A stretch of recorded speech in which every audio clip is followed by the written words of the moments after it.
बृहस्पतिवार व्रत में सुबह स्नान करके घर की साफ सफाई करनी चाहिए। इस दिन लिपाई पुताई और बाल नहीं धोने चाहिए।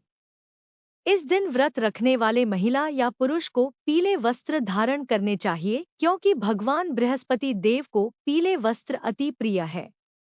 इस व्रत में केले की पूजा की जाती है और केले के वृक्ष के सामने हाथ में गुड़ और चने लेकर कथा सुननी चाहिए। अगर वृक्ष न हो तो भगवान विष्णु की मूर्ति के सामने केलों का जोड़ा रखकर कथा सुन सकते हैं।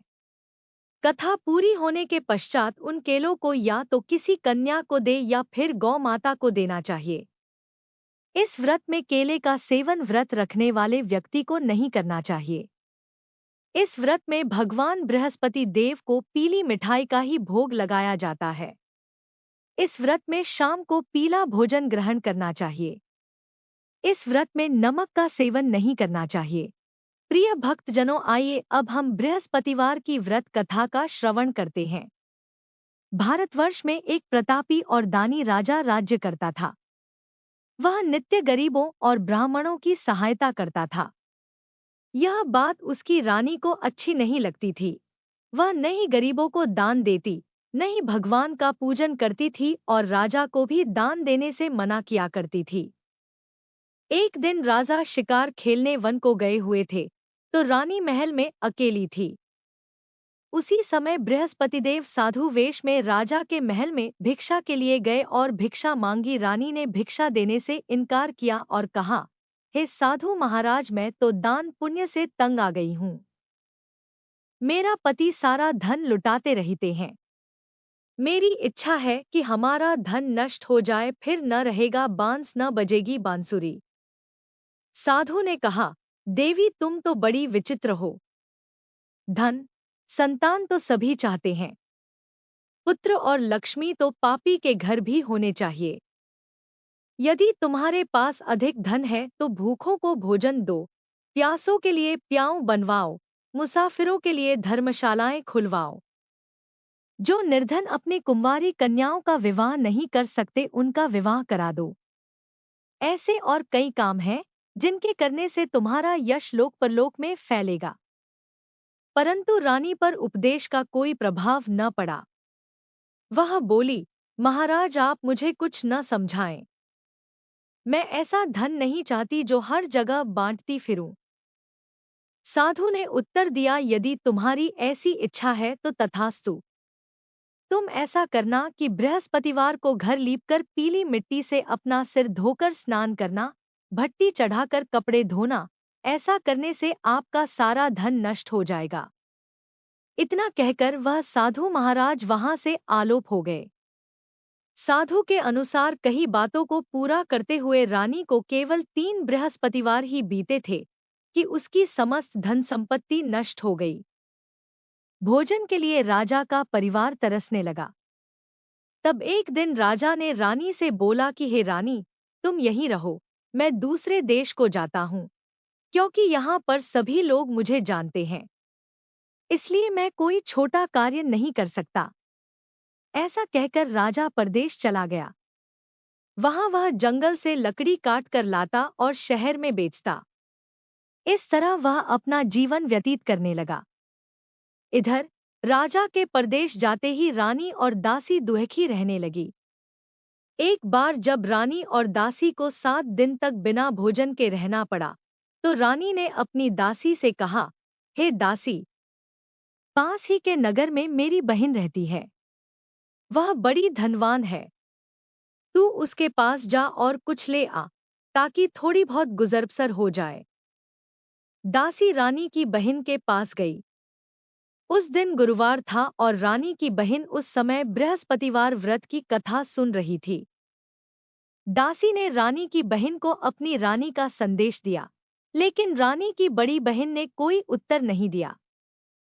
जब दासी को रानी की बहन से कोई उत्तर नहीं मिला तो वह बहुत दुखी हुई और उसे क्रोध भी आया। दासी ने वापस आकर रानी को सारी बात बता दी। सुनकर रानी ने अपने भाग्य को कोसा। उधर रानी की बहन ने सोचा कि मेरी बहन की दासी आई थी, परंतु मैं उससे नहीं बोली, इससे वह बहुत दुखी हुई होगी। कथा सुनकर और पूजन समाप्त करके वह अपनी बहन के घर आई और कहने लगी, हे बहन, मैं बृहस्पतिवार का व्रत कर रही थी। तुम्हारी दासी मेरे घर आई थी, परंतु जब तक कथा होती है तब तक न तो उठते हैं और न ही बोलते हैं, इसलिए मैं नहीं बोली। कहो दासी क्यों गई थी? रानी बोली, बहन, तुमसे क्या छिपाऊं, हमारे घर में खाने तक को अनाज नहीं था। ऐसा कहते कहते रानी की आंखें भर आई। उसने दासी समेत पिछले 7 दिनों से भूखे रहने तक की बात अपनी बहन को विस्तार पूर्वक सुना दी।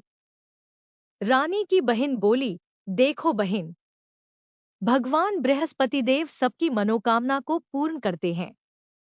देखो, शायद तुम्हारे घर में अनाज रखा हो। पहले तो रानी को विश्वास नहीं हुआ, पर बहन के आग्रह करने पर उसने अपनी दासी को अंदर भेजा तो उसे सचमुच अनाज से भरा एक घड़ा मिल गया। यह देखकर दासी को बड़ी हैरानी हुई। दासी रानी से कहने लगी, हे रानी, जब हमको भोजन नहीं मिलता तो हम व्रत ही तो करते हैं, इसलिए क्यों न इनसे व्रत और कथा की विधि पूछ ली जाए, ताकि हम भी व्रत कर सकें। तब रानी ने अपनी बहन से बृहस्पतिवार व्रत के बारे में पूछा। उसकी बहन ने बताया, बृहस्पतिवार के व्रत में चने की दाल और मुनक्का से विष्णु भगवान का केले की जड़ में पूजन करें तथा दीपक जलाएं, व्रत कथा सुने और पीला भोजन ही करें। इससे बृहस्पतिदेव प्रसन्न होते हैं। व्रत और पूजन विधि बताकर रानी की बहन अपने घर को लौट गई। 7 दिन के बाद जब गुरुवार आया तो रानी और दासी ने व्रत रखा। घुड़साल में जाकर चना और गुड़ लेकर आईं। फिर उससे केले की जड़ तथा विष्णु भगवान का पूजन किया।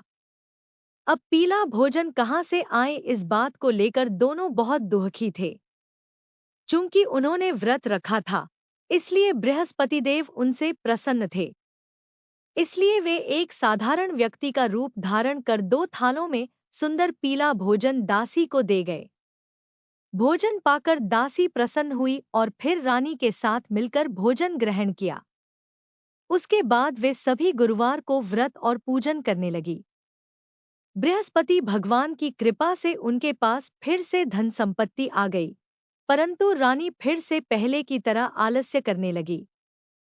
तब दासी बोली, देखो रानी, तुम पहले भी इस प्रकार आलस्य करती थी। तुम्हें धन रखने में कष्ट होता था, इस कारण सभी धन नष्ट हो गया, और अब जब भगवान बृहस्पति की कृपा से धन मिला है तो तुम्हें फिर से आलस्य होता है। रानी को समझाते हुए दासी कहती है कि बड़ी मुसीबतों के बाद हमने यह धन पाया है, इसलिए हमें दान पुण्य करना चाहिए, भूखे मनुष्यों को भोजन कराना चाहिए और धन को शुभ कार्यों में खर्च करना चाहिए, जिससे तुम्हारे कुल का यश बढ़ेगा, स्वर्ग की प्राप्ति होगी और पितृ प्रसन्न होंगे। दासी की बात मानकर रानी अपना धन शुभ कार्यों में खर्च करने लगी, जिससे पूरे नगर में उसका यश फैलने लगा। एक दिन राजा दुखी होकर जंगल में एक पेड़ के नीचे आसन जमाकर बैठ गया। वह अपनी दशा को याद करके व्याकुल होने लगा। बृहस्पतिवार का दिन था। एकाएक उसने देखा कि निर्जन वन में एक साधु प्रकट हुए। वह साधु वेश में स्वयं बृहस्पति देवता थे। लकड़हारे के सामने आकर बोले, हे लकड़हारे, इस सुनसान जंगल में तू चिंता मग्न क्यों बैठा है? लकड़हारे ने दोनों हाथ जोड़कर प्रणाम किया और उत्तर दिया, महात्मा जी, आप सब कुछ जानते हैं, मैं क्या कहूँ? यह कहकर रोने लगा और साधु को अपनी आत्मकथा सुनाई। महात्मा जी ने कहा, तुम्हारी स्त्री ने बृहस्पति के दिन बृहस्पति भगवान का निरादर किया है, जिसके कारण रुष्ट होकर उन्होंने तुम्हारी यह दशा कर दी। अब तुम चिंता को दूर करके मेरे कहने पर चलो तो तुम्हारे सब कष्ट दूर हो जाएंगे और भगवान पहले से भी अधिक संपत्ति देंगे। तुम बृहस्पति के दिन कथा किया करो। 2 पैसे के चने मुनक्का लाकर उसका प्रसाद बनाओ और शुद्ध जल से लोटे में शक्कर मिलाकर अमृत तैयार करो। कथा के पश्चात अपने सारे परिवार और सुनने वाले प्रेमियों में अमृत व प्रसाद बांटकर आप भी ग्रहण करो। ऐसा करने से भगवान तुम्हारी सब मनोकामनाएं पूरी करेंगे। साधु के ऐसे वचन सुनकर लकड़हारा बोला, हे प्रभो, मुझे लकड़ी बेचकर इतना पैसा नहीं मिलता जिससे भोजन के उपरांत कुछ बचा सकूं। मैंने रात्रि में अपनी स्त्री को व्याकुल देखा है। मेरे पास कुछ भी नहीं जिससे मैं उसकी खबर मंगा सकूं। साधु ने कहा, हे लकड़हारे, तुम किसी बात की चिंता मत करो। बृहस्पति के दिन तुम रोजाना की तरह लकड़ियां लेकर शहर को जाओ। तुमको रोज से दुगुना धन प्राप्त होगा, जिससे तुम भली भांति भोजन कर लोगे तथा बृहस्पति देव की पूजा का सामान भी आ जाएगा। इतना कहकर साधु अंतर्ध्यान हो गए। धीरे धीरे समय व्यतीत होने पर फिर वही बृहस्पतिवार का दिन आया। लकड़हारा जंगल से लकड़ी काटकर किसी शहर में बेचने गया। उसे उस दिन और दिन से अधिक पैसा मिला। राजा ने चना गुड़ आदि लाकर गुरुवार का व्रत किया। उस दिन से उसके सभी क्लेश दूर हुए, परंतु जब दोबारा गुरुवार का दिन आया तो बृहस्पतिवार का व्रत करना भूल गया। इस कारण बृहस्पति भगवान नाराज हो गए। उस दिन उस नगर के राजा ने विशाल यज्ञ का आयोजन किया तथा शहर में यह घोषणा करा दी कि कोई भी मनुष्य अपने घर में भोजन न बनावे, न आग जलावे, समस्त जनता मेरे यहाँ भोजन करने आवे। इस आज्ञा को जो न मानेगा उसे फांसी की सजा दी जाएगी। इस तरह की घोषणा संपूर्ण नगर में करवा दी गई। राजा की आज्ञानुसार शहर के सभी लोग भोजन करने गए, लेकिन लकड़हारा कुछ देर से पहुंचा, इसलिए राजा उसको अपने साथ घर ले गए और ले जाकर भोजन करा रहे थे तो रानी की दृष्टि उस खूंटी पर पड़ी जिस पर उसका हार लटका हुआ था। वह वहां पर दिखाई नहीं दिया। रानी ने निश्चय किया कि मेरा हार इस मनुष्य ने चुरा लिया है। उसी समय सिपाहियों को बुलाकर उसको कारागार जब लकड़हारा कारागार में पड़ गया और बहुत दुखी होकर विचार करने लगा कि न जाने कौन से पूर्व जन्म के कर्म से मुझे यह दुख प्राप्त हुआ है, और उसी साधु को याद करने लगा जो कि जंगल में मिला था। उसी समय तत्काल बृहस्पतिदेव साधु के रूप में प्रकट हुए और उसकी दशा को देखकर कहने लगे, अरे मूर्ख, तूने बृहस्पतिदेव की कथा नहीं करी, इस कारण तुझे दुख प्राप्त हुआ है। अब चिंता मत कर, बृहस्पतिवार के दिन कारागार के दरवाजे पर 4 पैसे पड़े मिलेंगे। उनसे तू बृहस्पतिदेव की पूजा करना, तेरे सभी कष्ट दूर हो जाएंगे। बृहस्पति के दिन उसे 4 पैसे मिले। लकड़हारे ने कथा कही। उसी रात्रि को बृहस्पतिदेव ने उस नगर के राजा को स्वप्न में कहा, हे राजा, तुमने जिस आदमी को कारागार में बंद कर दिया है वह निर्दोष है। वह राजा है, उसे छोड़ देना। रानी का हार उसी खूंटी पर लटका है। अगर तू ऐसा नहीं करेगा तो मैं तेरे राज्य को नष्ट कर दूंगा। इस तरह रात्रि के स्वप्न को देखकर राजा प्रातःकाल उठा और खूंटी पर हार देखकर लकड़हारे को बुलाकर क्षमा मांगी तथा लकड़हारे को योग्य सुंदर वस्त्र आभूषण देकर विदा कर दिया। बृहस्पतिदेव की आज्ञानुसार लकड़हारा अपने नगर को चल दिया। राजा जब अपने नगर के निकट पहुंचा तो उसे बड़ा आश्चर्य हुआ। नगर में पहले से अधिक बाग, तालाब, कुएं तथा बहुत सी धर्मशाला, मंदिर आदि बन गई हैं। राजा ने पूछा, यह किसका बाग और धर्मशाला है? तब नगर के सब लोग कहने लगे, यह सब रानी और बांदी के हैं। तो राजा को आश्चर्य हुआ और गुस्सा भी आया। जब रानी ने यह खबर सुनी कि राजा आ रहे हैं, तो उन्होंने बांदी से कहा कि हे दासी, देख राजा हमको कितनी बुरी हालत में छोड़ गए थे। हमारी ऐसी हालत देखकर वह लौट न जाएं, इसलिए तू दरवाजे पर खड़ी हो जा। आज्ञानुसार दासी दरवाजे पर खड़ी हो गई। राजा आए तो उन्हें अपने साथ लिवा लाई। तब राजा ने क्रोध करके अपनी रानी से पूछा कि यह धन तुम्हें कैसे प्राप्त हुआ है? तब उन्होंने कहा, हमें यह सब धन बृहस्पतिदेव के इस व्रत के प्रभाव से प्राप्त हुआ है। राजा ने निश्चय किया कि 7 रोज बाद तो सभी बृहस्पतिदेव का पूजन करते हैं, परंतु मैं प्रतिदिन दिन में 3 बार कहानी तथा रोज व्रत किया करूंगा। अब हर समय राजा के दुपट्टे में चने की दाल बंधी रहती तथा दिन में 3 बार कहानी कहता। एक रोज राजा ने विचार किया कि चलो अपनी बहन के यहाँ हो आवे। इस तरह निश्चय कर राजा घोड़े पर सवार हो अपनी बहन के यहाँ को चलने लगा। मार्ग में उसने देखा कि कुछ आदमी एक मुर्दे को लिए जा रहे हैं। उन्हें रोककर राजा कहने लगा, अरे भाइयों, मेरी बृहस्पतिदेव की कथा सुन लो। वे बोले, लो, हमारा तो आदमी मर गया है, इसको अपनी कथा की पड़ी है। परंतु कुछ आदमी बोले, अच्छा कहो, हम तुम्हारी कथा भी सुनेंगे। राजा ने दाल निकाली और जब कथा आधी हुई थी कि मुर्दा हिलने लग गया और जब कथा समाप्त हो गई तो राम राम करके मनुष्य उठकर खड़ा हो गया। आगे मार्ग में उसे एक किसान खेत में हल चलाता मिला। राजा ने उसे देख और उससे बोले, अरे भैया, तुम मेरी बृहस्पतिवार की कथा सुन लो। किसान बोला, जब तक मैं तेरी कथा सुनूंगा तब तक 4 हरया जोत लूंगा। जा अपनी कथा किसी और को सुनाना। इस तरह राजा आगे चलने लगा। राजा के हटते ही बैल पछाड़ खाकर गिर गए तथा किसान के पेट में बड़ी जोर का दर्द होने लगा। उस समय उसकी माँ रोटी लेकर आई। उसने जब यह देखा तो अपने पुत्र से सब हाल पूछा और बेटे ने सभी हाल कह दिया तो बुढ़िया दौड़ी दौड़ी उस घुड़सवार के पास गई और उससे बोली कि मैं तेरी कथा सुनूंगी, तू अपनी कथा मेरे खेत पर चलकर ही कहना। राजा ने बुढ़िया के खेत पर जाकर कथा कही, जिसके सुनते ही वह बैल उठ खड़ हुए तथा किसान के पेट का दर्द भी बंद हो गया। राजा अपनी बहन के घर पहुंचा। बहन ने भाई की खूब मेहमानी की। दूसरे रोज प्रातःकाल राजा जगा तो वह देखने लगा कि सब लोग भोजन कर रहे हैं। राजा ने अपनी बहन से कहा, ऐसा कोई मनुष्य है जिसने भोजन नहीं किया हो, मेरी बृहस्पतिवार की कथा सुन ले।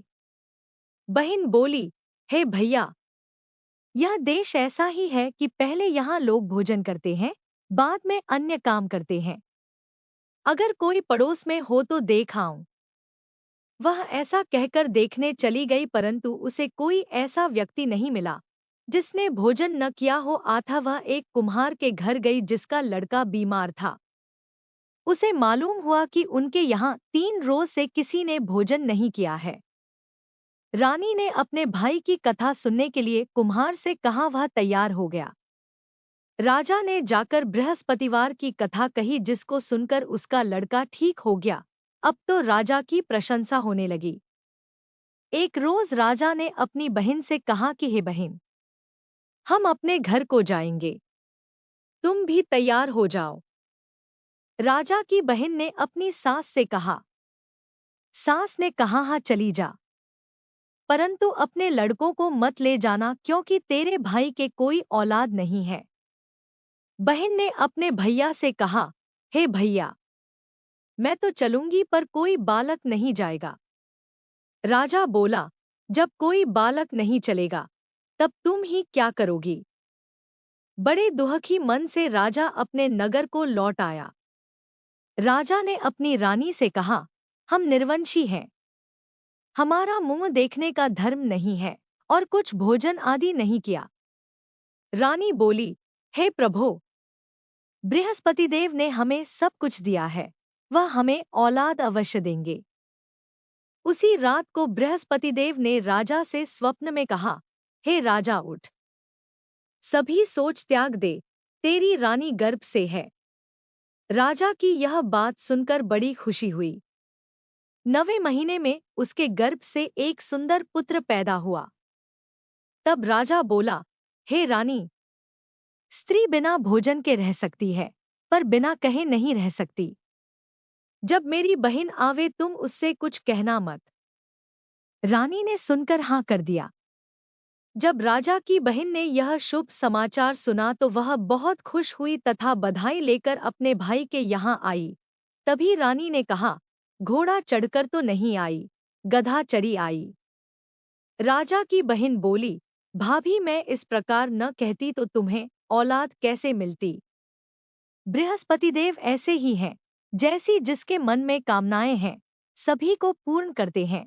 जो सद्भावनापूर्वक बृहस्पतिवार का व्रत करता है एवं कथा पढ़ता है अथवा सुनता है, दूसरों को सुनाता है, बृहस्पति देव उसकी सभी मनोकामना पूर्ण करते हैं।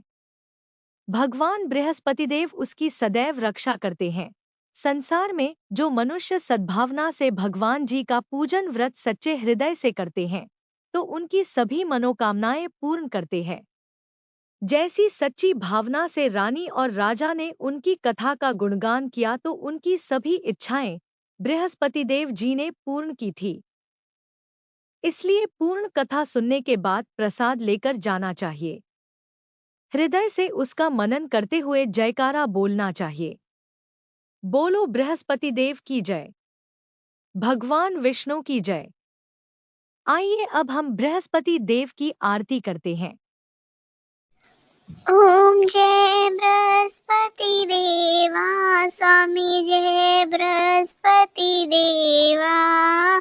छिन छिन भोग लगाऊं, छिन छिन भोग लगाऊं, कदली फल मेवा।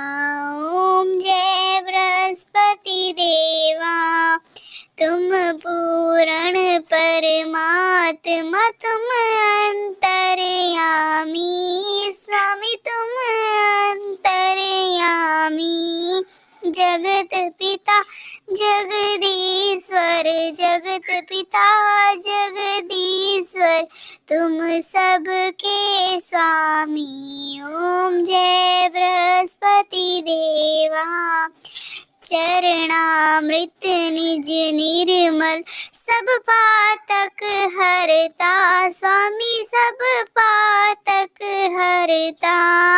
सकल मनोरथ दायक, सकल मनोरथ दायक, कृपा करो भरता।